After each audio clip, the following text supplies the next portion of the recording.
Me chamo Patrícia Felício, sou de Santa Catarina, sou advogada previdenciária, tenho um escritório na cidade de Criciúma, ao sul de Santa Catarina, e trabalho na área de direito previdenciário desde 2002. O meu escritório atua em todas as áreas de direito previdenciário, mas a minha especialidade e que eu atuo no escritório é a parte de aposentadorias. A gente está em Fortaleza, a convite do Sindicato dos Engenheiros, pela engenheira Tereza, com o apoio da Federação Nacional dos Engenheiros, através do engenheiro Murilo. Já há alguns dias ministrando palestras, esclarecimentos aos engenheiros, aos ferroviários, aos sindicalizados, as pessoas sindicalizadas ao SENGE, e alguns outros grupos que o SENGE deu oportunidade para que fosse aberto e que comparecessem a essas palestras. O que a gente percebeu durante os 2 dias de palestras é que existe uma demanda muito grande de aposentadorias mal concedidas em Fortaleza hoje. Todos os engenheiros que nós atendemos, acho que sem nenhuma exceção, nós percebemos que eles estão aposentados de uma forma, eu não diria irregular, mas que se forem aposentadorias feitas com alguma orientação jurídica, elas podem ser melhor concedidas em termos de valores. Obviamente, a gente sabe das defasagens salariais dos benefícios previdenciários, que têm índices diferentes de reajuste do salário mínimo. Então, não vamos vincular nunca essa questão de quantos salários eu ganho com quantos salários eu recebo agora. Me aposentei com 10 e recebo 5. Isso a gente não pode fazer.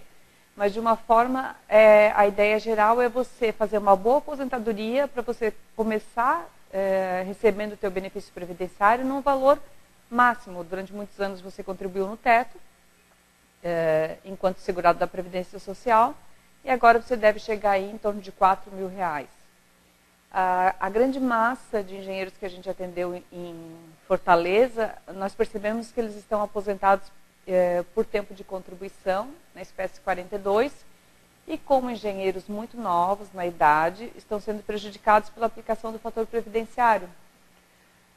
O INSS reconhece a especialidade dos engenheiros por categoria profissional até 1995. O que o INSS faz? Ele converte o tempo da engenharia, da data que você se formou e começou a exercer a função de engenheiro, até 1995. Só que isso não é uma aposentadoria especial, isso ele está apenas utilizando o tempo de especial até 95, transformando no 1.4, que te dá um acréscimo de 40% no teu tempo de contribuição, mas que depois você vai cair numa aposentadoria por tempo de contribuição com aplicação de fator previdenciário. Como vocês de fato são muito novos no exercício e já em um processo de aposentadoria, o fator previdenciário, ele onera rigorosamente assim, as aposentadorias. Tem aposentadorias que a gente calculou aqui com R$1.200, R$1.300 abaixo do que hoje os tribunais nacionais, de forma geral, inclusive o STJ já reconhece como devido. Então, a nossa grande orientação aos engenheiros é que não fiquem nessas orientações de que vocês têm direito à aposentadoria especial ou a especialidade do teu trabalho só até 28 de abril de 95. Não, a Justiça entende que se você comprovar que você está exposto a algum tipo de risco, ou seja por insalubridade, periculosidade ou até mesmo penosidade, você tem direito a contar todo o tempo de serviço para atingir os 25 anos e daí sim você cumprir os requisitos para uma aposentadoria especial. Qual é a vantagem? Aposentadoria especial, você não tem fator previdenciário. Você vai fazer a média aritmética das 80% melhores contribuições do teu salário e vai receber este valor, sem qualquer, independente da tua idade, independente do teu cargo, independente da tua função. Basta que você tenha um perfil profissiográfico previdenciário e um laudo técnico das condições ambientais de trabalho que demonstrem de forma clara e evidente que você esteve durante a tua vida laboral exposto a um agente ou nocivo, insalubre, perigoso. E daí eu alerto muito os engenheiros eletricistas e os eletricitários em si, que o INSS diz, e isso é corriqueiro nas nossas viagens pelo Brasil, que a eletricidade foi retirada, a eletricidade e a periculosidade foi retirada da lei, que a eletricidade não é mais fator de risco. Isso é uma orientação interna do INSS e isso está pacificado nos tribunais em sentido contrário. Nós temos mais de 400 ações em trâmite. Desde 2002 a gente não tem nenhuma dessas ações que tenha sido julgada improcedente. Os tribunais entendem sim que a exposição ao agente de risco energia elétrica acima de 250 volts continua sendo um agente perigoso, só que infelizmente você só vai conseguir isso através de uma ação judicial. Outra questão que a gente viu bem premente aqui em Fortaleza é a questão dos ferroviários.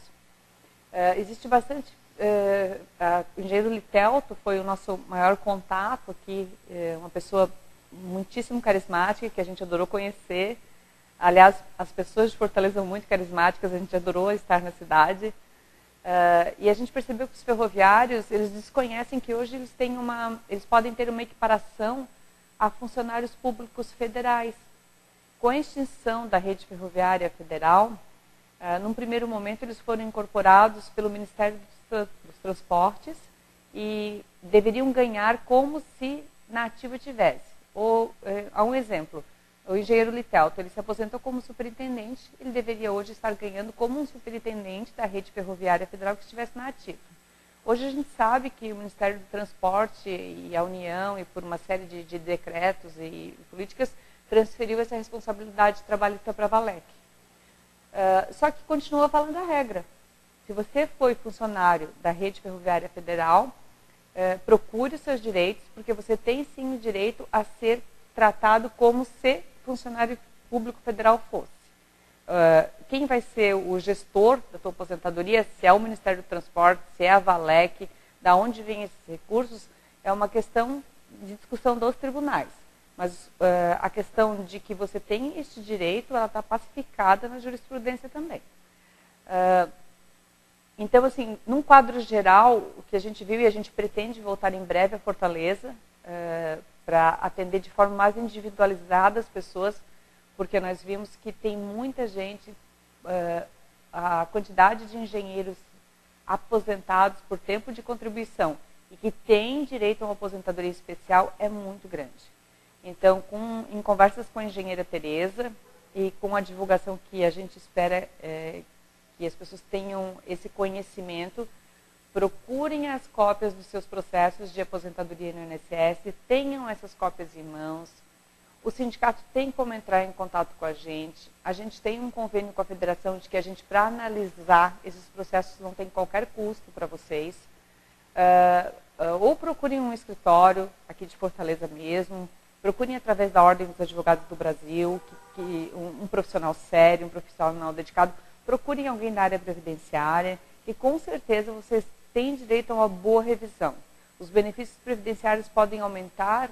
Duas revisões que a gente fez muito rapidamente ontem, na palestra de ontem à noite, a gente percebeu que estava dando mais de R$ 1.200 do benefício que os dois engenheiros eram dois engenheiros da Coelce, que os dois engenheiros recebiam a menor do que deveriam estar recebendo. Então, a nossa orientação é de um modo geral. Não deixe para a última hora, quando você estiver em vias de fato de se aposentar, para procurar os seus direitos, prepare a sua aposentadoria. A gente já fez algumas orientações e algumas combinações com a engenheira Tereza, que eu acho que ela vai divulgar através do site. Que uma delas que eu achei bem interessante é que para fazer as homologações, que o sindicato exija o fornecimento do PPP, porque os engenheiros autônomos, eles trabalham eles trabalham de forma intermitente, 3 anos numa empresa, 2 anos em outra, e uma ou outra empresa acaba se extinguindo, acaba mudando de cidade, e eles não conseguem, daqui 10 anos, resgatar esse documento. Então, se o sindicato condiciona a homologação à entrega deste documento, o engenheiro vai ter seu acervo, como vocês têm um acervo de RTs, vocês vão ter um acervo de PPPs. PPPs, para não ficar muito técnico, eu acho que vocês devem conhecer como SV40, DIRBEM 8030, DSS 8030, agora chama PPP. Então, só mudou o nome. Então, aquelas antigas que você tem guardada, elas ainda estão valendo. Mas se você for se desligar de uma empresa agora, que você é engenheiro autônomo, na sua rescisão, peça seu PPP e guarde. É muito fácil, porque depois os processos judiciais, eles são exclusivamente de prova documental. Se a gente não tiver um bom PPP em mãos e um LTCAT, dificilmente eu ou qualquer outro profissional que você resolva contratar vai poder te ajudar. Então, a orientação que a gente der é prepare-se para suas aposentadorias. E os engenheiros já aposentados, que tenham esse cuidado, vá até o INSS, agende para tirar uma cópia do seu processo administrativo, ou remeta para a gente por e-mail, ou para a Tereza, no Sindicato dos Engenheiros, ou para a própria FNS, se for o caso, mas eu acho que a FNE fica um pouco distante de vocês, então mais para aqui no CENG mesmo, que a gente faz questão de analisar e mostrar para vocês pontualmente se vocês têm direito ou não a uma revisão. A gente tem muito cuidado em análise de documentos, a gente só vai fazer revisões de fato, onde a gente nota que os documentos fornecidos ao INSS na aposentadoria por tempo de contribuição foram adequados. Nós não estamos aqui para fazer nenhuma aventura jurídica. A gente viaja pela Federação Nacional dos Engenheiros pelo Brasil inteiro desde 2009. Então, a gente tem ações em Belém, em Alagoas, no Piauí, Natal, Rio Grande do Sul, Santa Catarina, obviamente. Agora, São Paulo, a gente está com uma nova parceria. Tentando abranger todos os estados, com alguns convites aí dependentes que a gente precisa atender outros presidentes da federação, mas tentando abranger todos os sindicatos da FNE para a gente realmente mostrar para as pessoas que, de uma forma muito sutil, elas estão sendo convencidas de que, com esse 1,4 até 95, elas estão sendo beneficiadas, e elas não estão sendo. Eu tenho pouquíssimos casos, eu acho que 2 ou 3, que com a aplicação de 1,4, pela idade avançada do engenheiro, o fator previdenciário foi benéfico. Agora, 99% dos casos, e acho que até mais, que essa estatística, acho que passa dos 99%, os engenheiros já aposentados, com certeza fariam boas revisões. Eu, obviamente, coloco o meu escritório à disposição, mas volto a dizer que, se vocês, por algum motivo, acharem mais prudente, embora eu seja especialista na área, tenho certeza que em Fortaleza tem advogados tão competentes quanto e que podem lhes assessorar. No mais, eu vou deixar, a gente tem um contato, através do Sindicato dos Engenheiros, tem nossos telefones em Santa Catarina, e-mails. Você consegue acessar a gente pelo Face, Patrícia Felício Advogados Associados. Você consegue com o Sindicato dos Engenheiros nossos telefones, e-mails. Na palestra a gente divulgou bastante também. Então a gente espera voltar a Fortaleza acho que daqui 2, 3 meses, depende da disponibilidade, da convocação da presidente do CENG, para poder atender de forma mais pontual. Eu acho bem interessante as pessoas terem a cópia desse processo de concessão de aposentadoria em mãos, porque só olhando essa cópia de processo eu já sei lhe dizer pontualmente para cada atendimento individual se você tem direito a essa revisão ou não. Isso obviamente não tem, volto a frisar, não tem nenhum custo a vocês, essa primeira análise, até porque nós estamos aqui a convite do sindicato de vocês. Queria novamente agradecer a engenheira Tereza, que é de uma simpatia, é de uma competência. Eu fiquei surpresa da quantidade de projetos que essa senhora tem. É uma profissional exemplar, assim. Eu estou encantada com ela e eu acho que vocês estão muito bem de presidente. Queria parabenizá-la de novo e agradecer o convite. Muito obrigada e foi um prazer estar em Fortaleza. CENG Ceará, trabalhando em prol da valorização e do reconhecimento da categoria.